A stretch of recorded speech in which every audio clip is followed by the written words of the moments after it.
Ongea na mwanamke ambaye ana mimba alafu anashiriki mapenzi na mwanaume ambaye si baba halali wa ile mimba. Kama ni wewe binti unatazama video hii, au kama ni wewe mwanamama tayari ni mjamzito alafu unaenda kushiriki mapenzi na mwanaume mwingine, yani baba ambaye sio halali wa hiyo mimba, acha kabisa. Narudia tena mara ya pili, acha kabisa, kwa sababu unaweza kumfanya huyo mtoto ambaye yuko tumboni akapata madhara zaidi.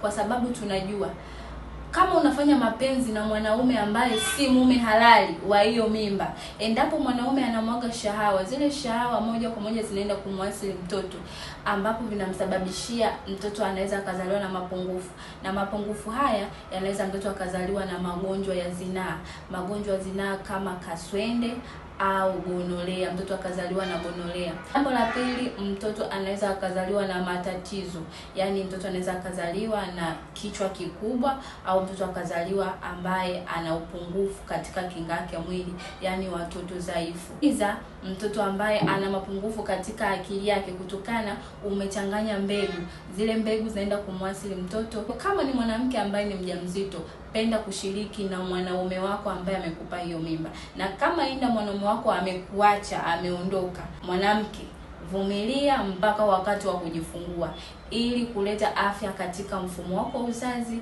pia kuleta afya ya mtoto ambaye yuko tumboni.